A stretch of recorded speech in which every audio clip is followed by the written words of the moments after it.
Okay, we'll get going.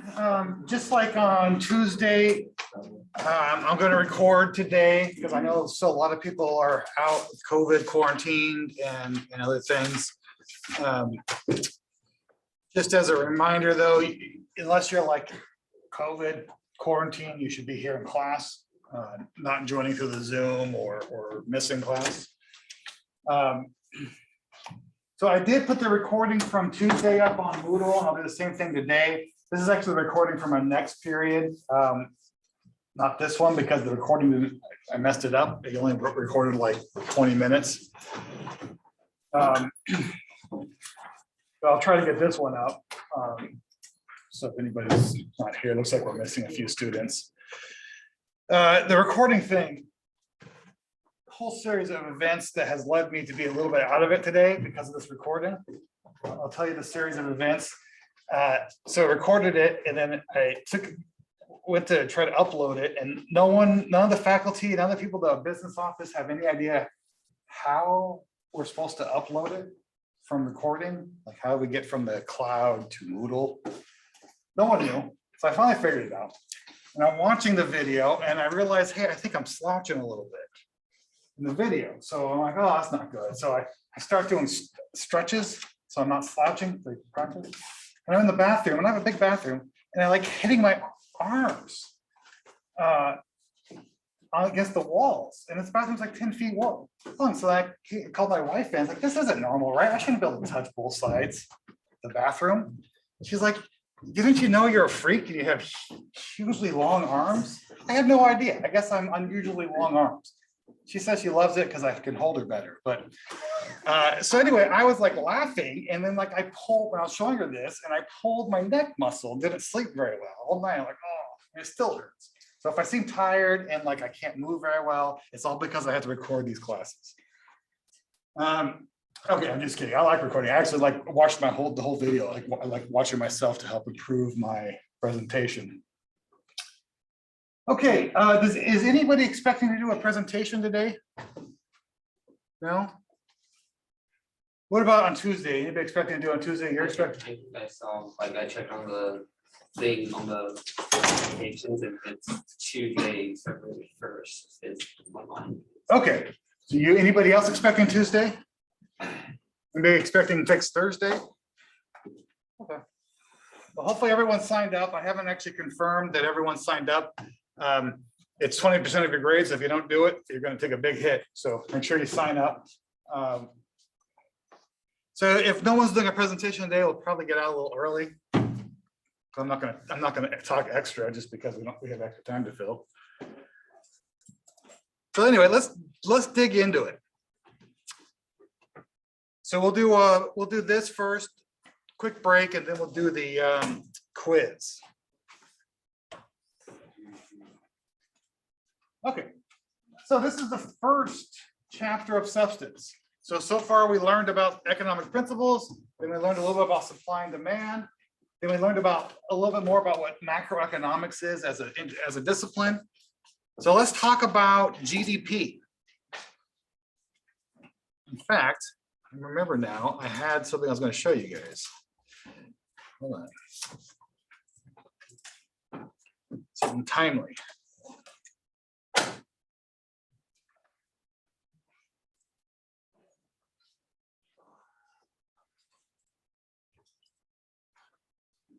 Just this morning, the New York.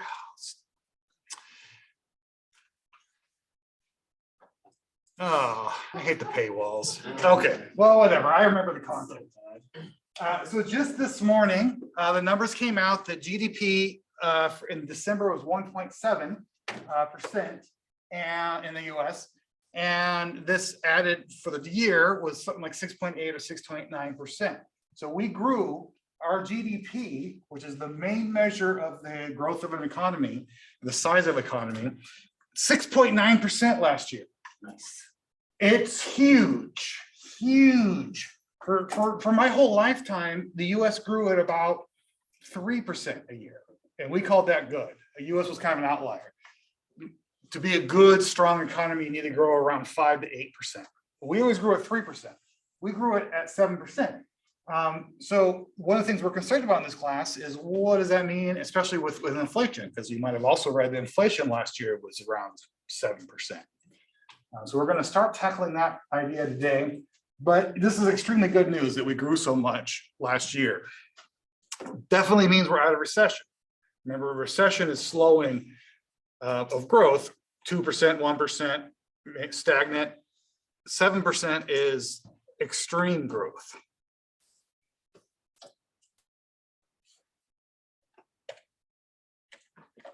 Okay. So how do you measure an economy? This is what we use GDP for. How do you compare year by year?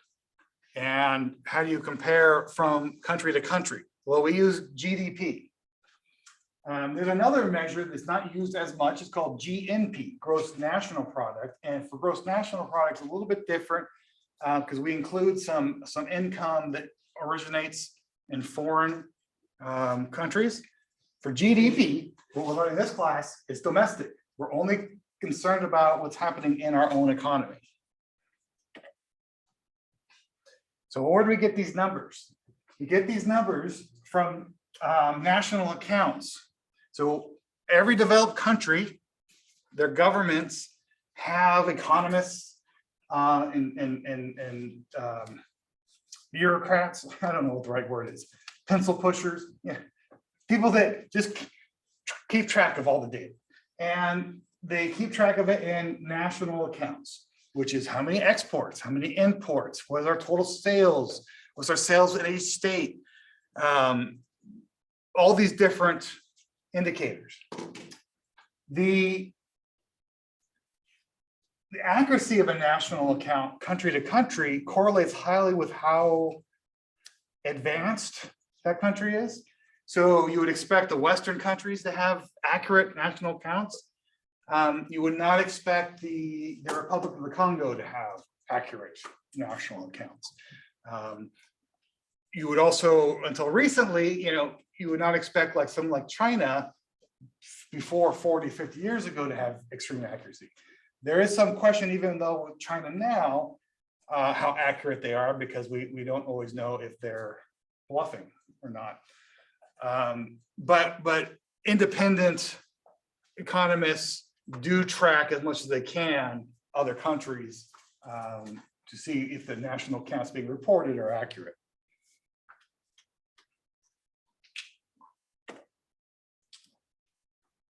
So different accounts are things like consumer spending, which is how much the household, a consumer household spends.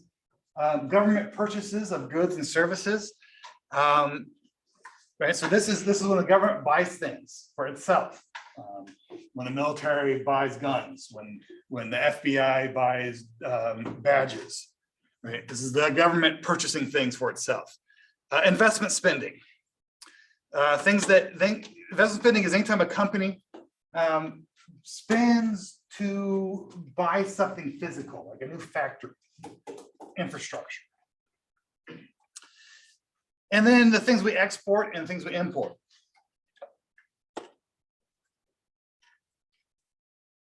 So for this chapter, we're concerned about the green here. Later on, we'll talk about financial markets and factor markets. But really, we're talking about this side. And we see everything's connected. Government purchases goods and services that both purchase it mostly from firms, right? And from the rest of the world. Households purchase goods and services mostly from the firms, right? And then over here we see those firms then pay wages to the households. Right? It's all a big circular thing, everything's connected.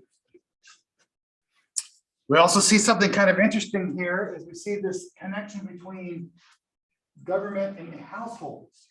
So that's taxes, your income taxes, and that's also transfers, government transfers. A transfer is like Social Security, unemployment. It's anytime the government takes money from somebody else and gives it to you, transferring it to you.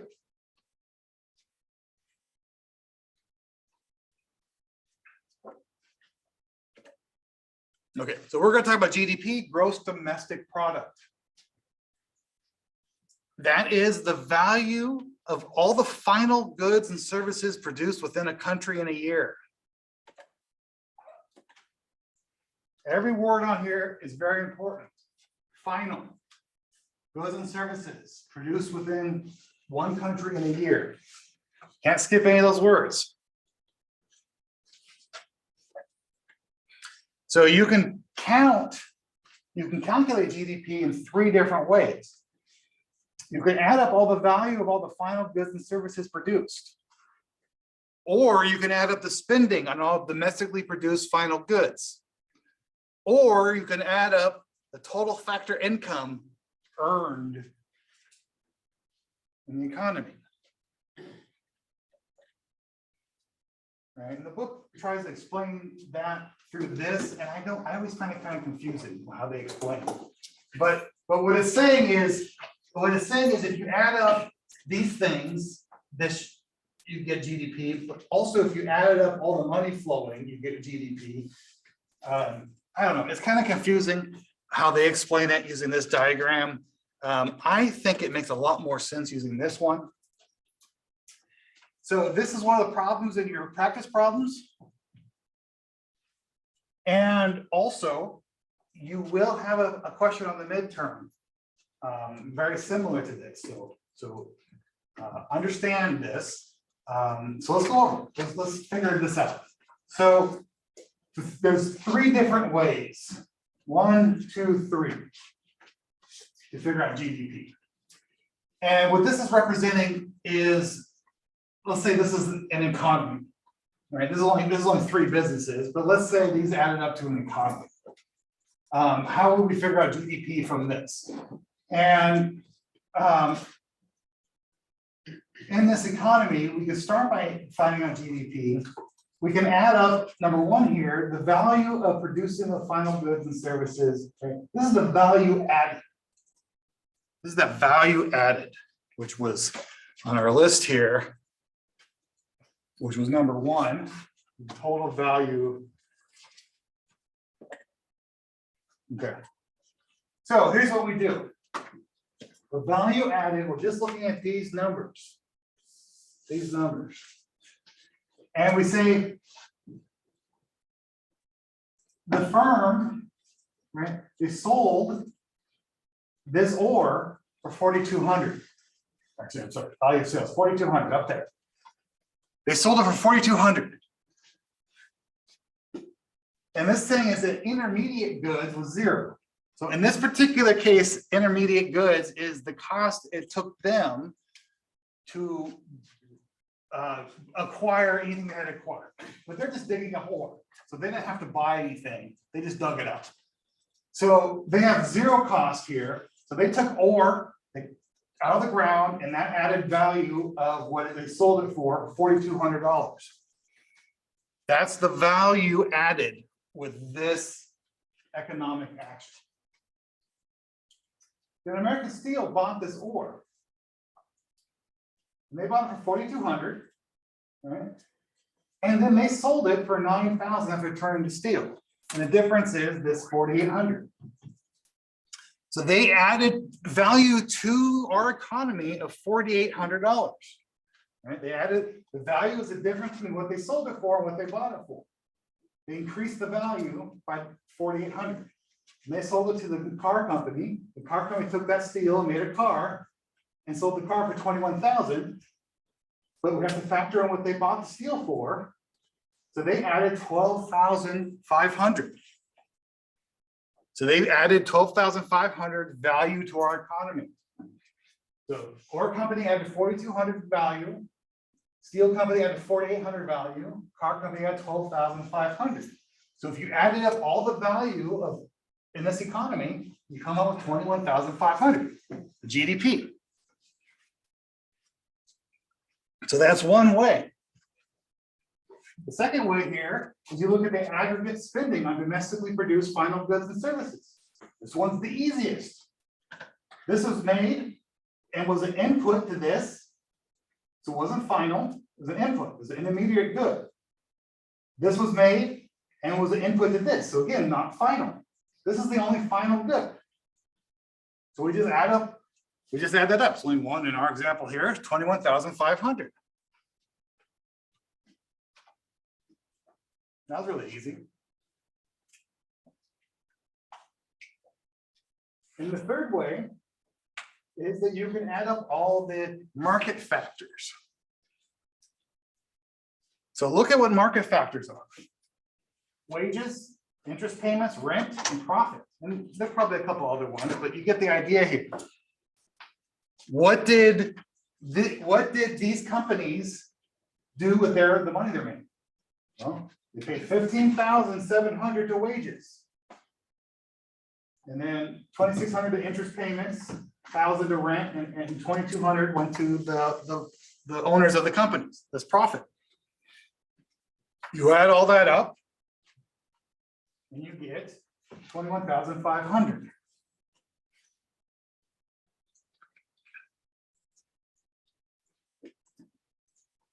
All right, 3 separate ways, and you should know them all. You should understand what we did. Now, here's the question that comes up. When you do it on the test or you do it on the practice problem, if I say figure out GDP using the 3 different ways, so in the practice problems, it says subpart A, use the added value added, subpart B is total final goods and services, and subpart C is factor income. Should A, B, and C all equal the same number? Yeah, because it's all GDP. You're just getting there a different way. So every year I teach this class, I will get half my midterms back, and there's different GDP numbers on that question. And you should immediately know that's wrong, and you did something wrong. If nothing else, at least know that they should all match. I will give you partial credit, even if it was wrong. If they all match, I will give you partial credit. So anyway, this is a great thing as you're studying for the midterm. Look at this, know this.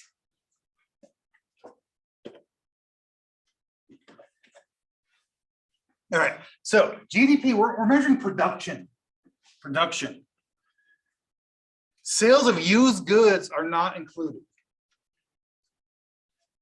And the sale of financial assets, stocks and bonds, are not included. All right, so we're talking about production only. So excluded is intermediate goods, intermediate goods. Anything that's not being sold to the final end user is not included. Anything that was already sold is now being resold used is not included. And most of the financial markets are not included. And for the sake of this class, we'll just assume it's true. It actually is a little bit more nuanced than that. But for this class, the stocks and bonds are not included. All right, and then we're talking about within a country, domestic. We only care about what's happening here. Or if we're in China, we only care about what's happening in China. So cars produced in Mexico by American firms are not included in the US GDP. Cars produced in the United States by Japanese firms are included. So I don't know if you know this, but Toyota makes almost all their cars that are sold here in the US. So Toyota's money production, it's a Japanese company, goes to our GDP. But most Fords are made in Mexico. So Ford, an American company based out of Detroit, contributes to Mexico's GDP, not ours.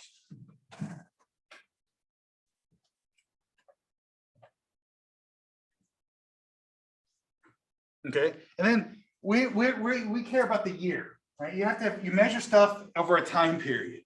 So your GDP, we care about GDP for the year.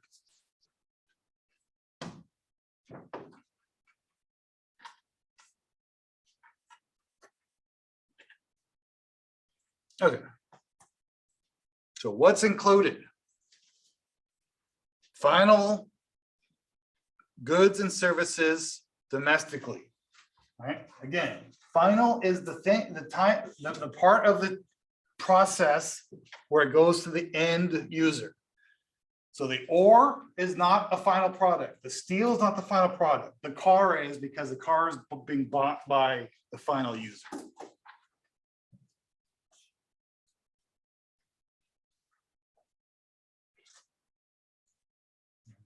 Not included are intermediate goods, inputs, used goods, financial assets, and goods and services produced outside this country. Okay, this formula is the most commonly used formula based on a national accounts come up with GDP. For the rest of your economics training, you'll need to know this formula. For the midterm, you need to know the other ways how to calculate, but for the rest of your economic training, know this. GDP is consumption, excuse me, consumer spending, plus investment spending, plus government purchases of goods and services, plus exports minus imports. Right? Consumer spending plus investment spending, where that's built, buying factories, buying industrial robots, building a road to your factory, right? That's investment spending, buying something that adds value. Government spending is when the government buys things for itself.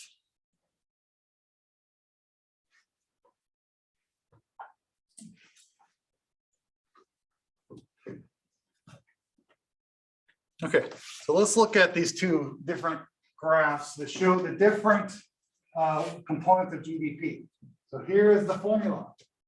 C plus I plus G, right, minus plus exports minus imports.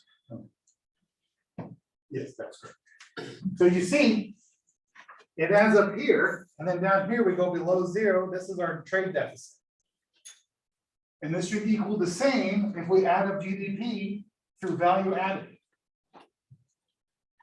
So we add up value added by all business, plus value added by all households, plus value added by the government. How does a household add value? Anybody have any ideas? Like, this makes sense. Value added by business, they're making things. They take ore, make it into steel, take steel, make it into a car. How does a household? Yeah. With inflation over time, house prices go up. That's a really interesting comment. No, that's not the answer, but you're on the right track as far as how inflation would affect GDP. Go ahead. Households equal consumer spending. Close, yeah. Over time, people are investing in their house more, buying new things for it, and that's increasing it in value. Yeah. No. But you guys are so close. I mean, you're getting the concept of GDP, so you're not far off. In this particular example, though, we're talking about households, not the houses. So the value of the house is irrelevant. It's the people inside, and value is added by if two people get married and they're both working, they're both working their jobs, and they're both adding value to by business, by helping make the whatever. But let's say one of them quits their job and then cleans the house and takes care of the kid. That's adding value to our economy. And that's what we are considering here. We're considering everything that's adding value to an economy that maybe is imputed, maybe is we're estimating what it adds.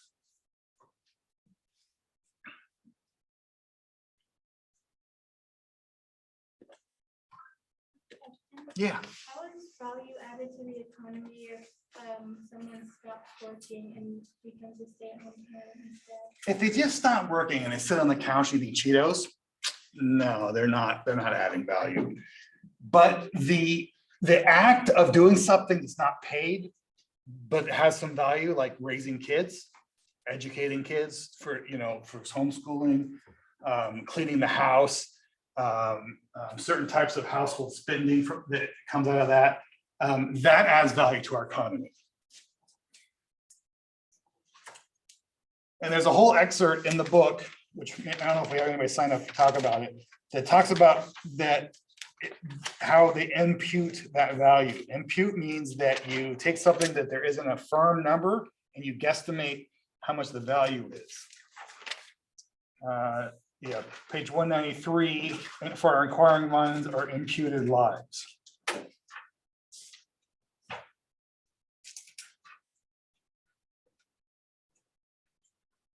Yeah, they talk about, in this example, they talk about how if you're renting versus owning your home, how you would impute that value to the economy. It's pretty interesting. One connection you might make here is that we use GDP to measure economy, but what is growth? Why do we want growth? And I said it before, because everyone's life is better off when we have growth. Well, this is why, because we're literally factoring in things like the value to have well taken care of children.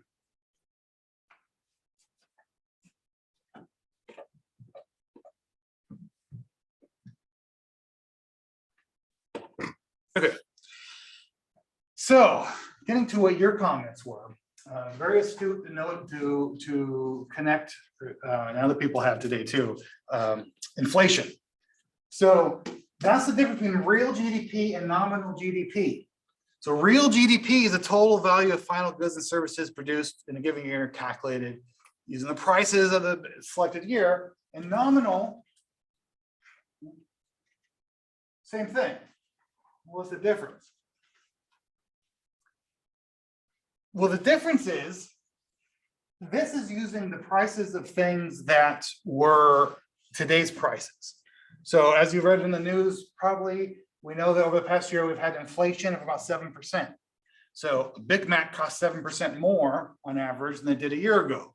So if we add up all the value added to society by all the Big Macs made and purchased, even if it was the same amount, there's a billion sold this year and a billion sold the year before, but because prices went up $7 or 7%, it looks like GDP went up because prices went up. So a change in price level, a change in inflation is not factored out of nominal. Nominal is using today's prices, whatever they might be. Real GDP is trying to factor out that fluctuation.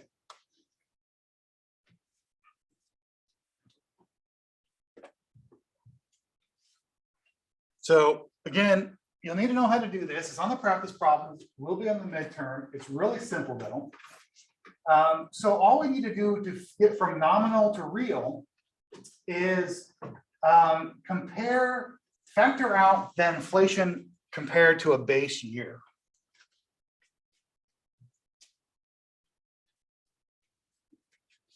We'll see that in a second, but here's why we do that. So in year one, the quantity of apples, right? We sell, in this example, there's 2,000 billion year one, 2,200 billion year two.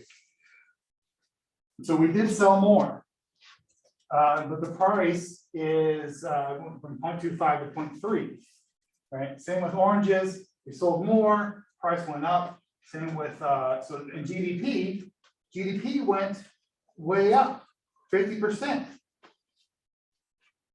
But if you look at the numbers, we didn't sell 50% more.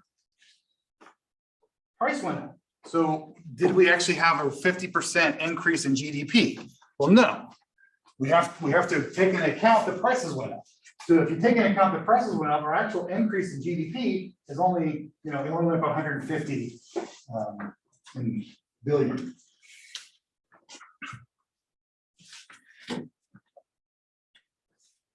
So you figure this out using a base year. So in this particular example, it's really simple. It's really easy to figure out the base year. Right? Which 2 years, which year does nominal equal GDP in this example?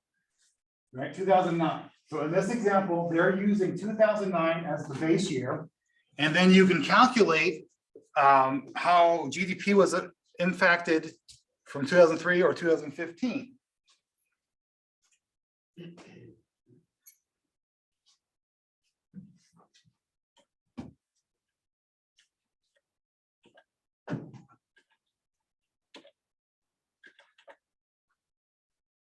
I thought I had the formula in here, but I don't. Anyway, you just need to know what the inflation rate was. So when they give you the data and your prop needs to tell you that, and you just, you take this would be to get the real GDP of the base year, it's this number times 100. And to get the real GDP of this year, it'd be this number times whatever the difference is in the inflation rate. So if the inflation rate was 7% between these years, this number times 100.7, 100.07, and it'll be this number times 0.93 to account for that 7%. And intuitively, you can see here, inflation means prices are going up. So after your base year, your real GDP should be going down compared to your nominal to account for the fact that prices went up. And before your base year, real GDP should be higher than your nominal to account for the fact that prices are less.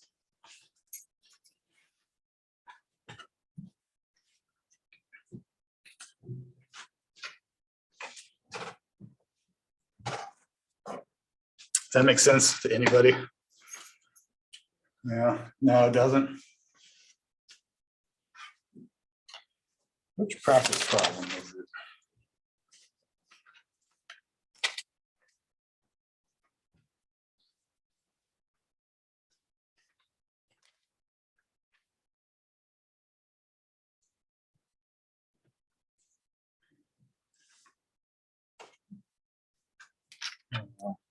It'll make a lot more sense when you walk through it. I'm trying to figure out which practice problem it is.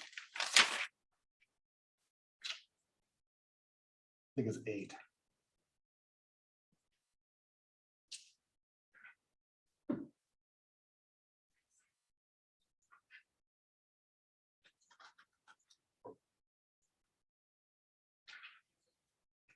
Yeah, it'll make sense when you walk through it.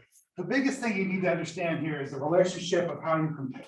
So we know that we track inflation, so you know that prices went up, and by how much. And you just have to do the math to figure out how to get from here to here. Let's go on to the next step, because I think that makes it more understandable.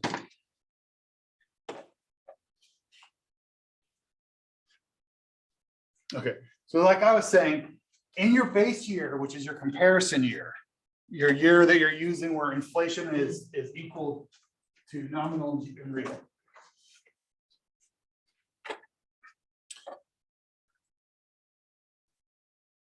That number will always be the same in that base year. Okay, and then to calculate the difference, you use the method of calculating changes in real GDP using the average between the growth rate calculated, blah, blah, blah. Right. So you just like I said, if inflation's 7%, then you just take your nominal GDP and do times it times 100.07, and then you get your real GDP for that year.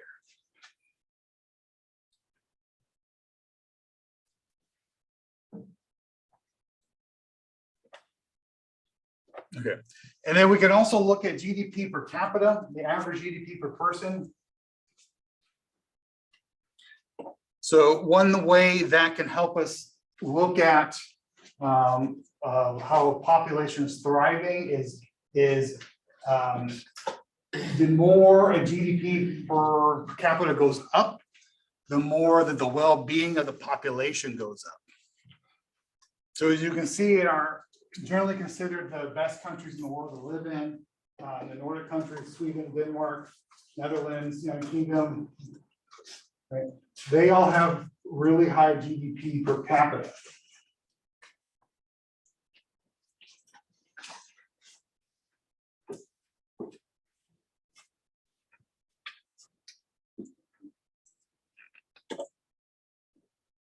Okay, so let's get into the inflation. How we got there. I think this helps. Almost we should talk about this before we talk about the nominal versus real, how you calculate it, because this explains what we're doing here. Okay, so the aggregate price level is a measure of the overall level of prices in the economy. To measure this, we use a market basket, which is a hypothetical set of consumer goods and services. So this is a hypothetical market basket. So what economists will do is they'll go out every year and they'll look at what the average price is on the things in the basket. In this case, oranges, grapefruit, lemon. And they say, oh, so this year is 20 cents. Then next year, the average price might be 30 cents. And they average all that out of all the different goods, and that's how you get your overall inflation rate.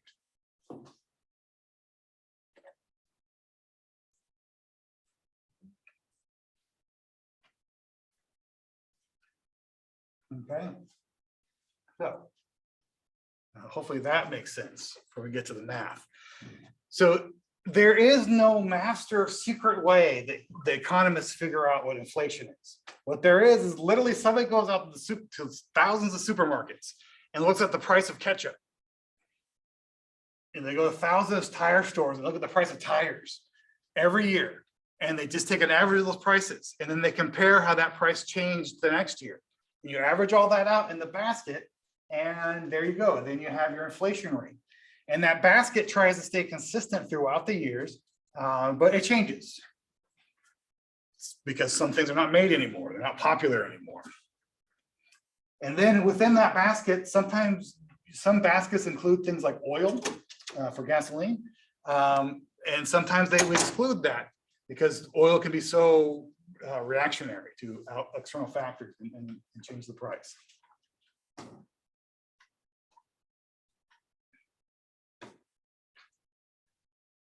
Okay, so now that if we have the cost of the market basket in a given year, right, then we can do this calculation against the base year, like I was saying before. This is what we were missing before. So you can make a price index. So you take the cost of the market basket this year, divided by your base year. So if we were using the other thing, it would be 2009 would be our base year. This would be 2015, for example, times 100, you get a percentage, your price index. And then you can apply that price index to GDP. And that's how you get real GDP. So that's your price index. And then your inflation rate is that percentage change in overall prices. So that's price index in year one, which you already figured out here. Price index in year two divided by price index in year one times 100.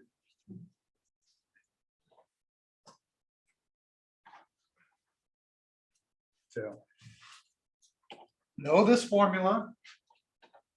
Know this formula. It's really simple. It looks complicated, but it's not. You're given a problem, you would say, you'd be given a problem that says this gives you the information of the market basket price in 2015. And then you would say, the next data would be, you would have the market data for the base year in 2009. You just divide it times 100, get your price index.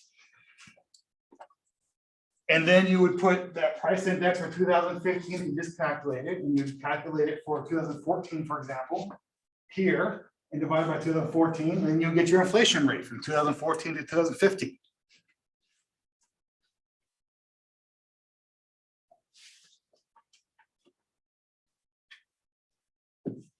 Okay, here's examples of what would be in consumer price index for 2010. So they would take a look at average housing prices, average healthcare prices, average food and beverage prices, average apparel, motor fuel, recreation, whatever.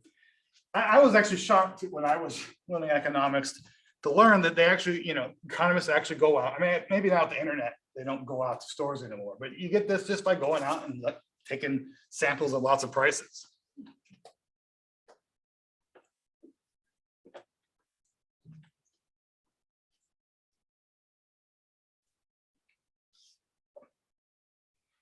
Okay, and so then if we graph the price index change over year, we can start to see how prices are rising.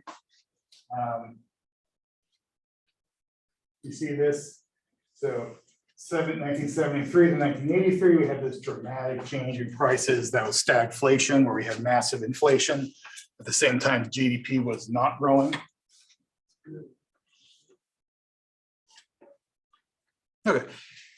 CPI, what we're just talking about, the consumer price index, is just one price index. There's also PPI, which is producer price index. So instead of looking at prices in the store, the retail prices for consumers, we look at the prices of the goods the producers buy. So the prices of ore, steel. And we can come up with the same kind of math to show that change every year. And this is not really a good one for the health of the whole economy, just because producer pricing tends to change really quick, up and down. So it can be an indicator that something's coming in the future. If producer pricing goes way up, then it can be an indicator within a few months consumer pricing goes up. But generally, it's too sensitive to change to be a good measure. And we also use the GDP deflator, which is calculating that difference between real and nominal GDP, right? So nominal, again, is the GDP including inflation, and real is excluding inflation. And if there's a big change over year for year, we can indicate several things, including massive inflation. And here's how they kind of line up over time. So you can see the PPI has major swings, where CPI tends to be fairly stable, and the GDP deflator tends to be also fairly stable, but you can see it is a leading indicator often of changes in CPI. CPI lags the deflator. All right. So let's take a break. Let's come back at 45 after.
All right, so I've put the quiz password up